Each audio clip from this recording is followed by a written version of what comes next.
It's a lovely day down here on the Memphis riverfront. I'm fixing to go paddle my boat, but before I get in the boat and start paddling, there's some things I like to do first.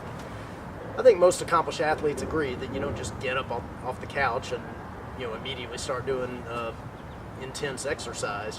You need to prepare your body. You need to do some warm up, get some blood flowing through your muscles and stuff like that. And so what I'm going to do here is show you some of the things that I like to do before I start paddling, kind of my warm up and stretching routine. I'm going to focus mostly on the stretching today, but I'm going to make a few general remarks.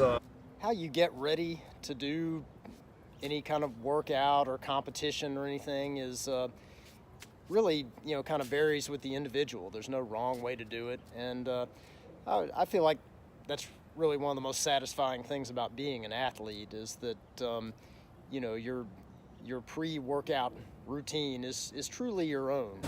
One of the worst things you can do is go to a race and look at what some more elite level paddler is doing, how he's warming up, and think, oh, I better do that too. And he's so good. Surely what he's doing is the right thing to do. Stick with what you've been doing in practice and have confidence in that, because that's yours. It belongs to nobody but you. Even if you're the kind of person who's constantly fighting just to stay out of last place, this is at least one small area in which you are just as good as the world-class people. There's nothing wrong with making changes to what you do, but the race day is not the day to do it. It's, you do it in practice. I mean, pretty much everything I do in the boat and in my warm-up routine and everything, I picked up from somebody somewhere. It was either shown to me by a coach, or I just, learned it from watching other athletes. And so, I encourage you to watch what other people are doing, and if you see something you like, something that works for you, and incorporate it into your own routine.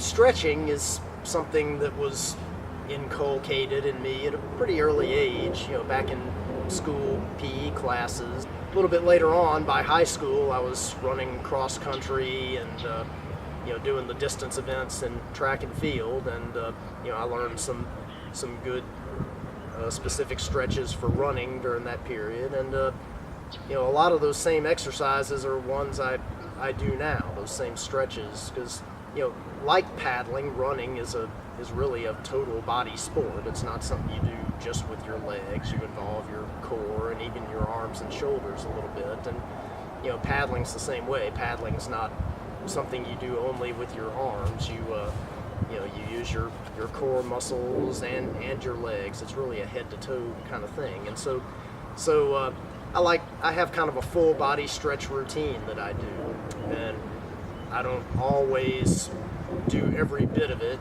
Sometimes life gets in the way and I'm pressed for time, and do just a few stretches, but ideally, if I'm not in a rush, I like to do a nice full body stretch routine. You've probably noticed that it's hard to stretch when you first roll out of bed in the morning.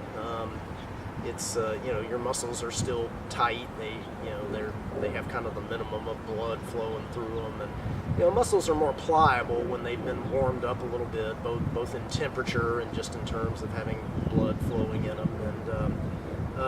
And so it's good to stretch when you're not completely cold, and for some people that means going out and doing a little jog or something before you start stretching. My high school cross country coach used to tell us to go out and break a sweat a little bit and then come back and we'll do some stretching. These days I'll typically do some vigorous walking, or I'll just let some of my household chores take care of it, sweeping up around the house, raking leaves, whatever. But anyway, at that, once I've kind of been moving my body around a little bit, then that's when I settle down to the business of stretching.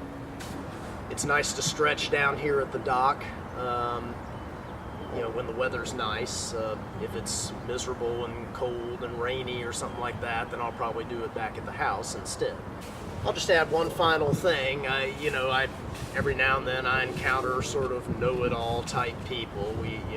We all have them in our lives, and people who want to say something like, well, there's been studies that say that stretching doesn't prevent injuries and stuff like that. And that could be true. I mean, it could be that even after stretching, I'm just as likely to go out and pull a muscle or something as I would be if I hadn't stretched. But I'm thinking more long term than just today. I'm 51 years old at the time of the shooting of this video, and I'm starting to think about, some of the later life health and wellness issues, and so part of what I'm doing with my stretching is just trying to maintain as much flexibility and range of motion as I can that I hope will be with me as long as possible. I really hope I don't get older and really struggle to do even everyday routine chores and movements. At this point, I'm gonna do a little bit less talking and a little bit more stretching. So stay tuned, and I'll show you a few of the stretch exercises I like to do.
thanks for watching all this. I hope you saw something you found useful or interesting, maybe something you can incorporate into your own routine. And I wish you the best of luck in your athletic endeavors. And at this point, I've done my stretching, and now I'm going to go and do some paddling.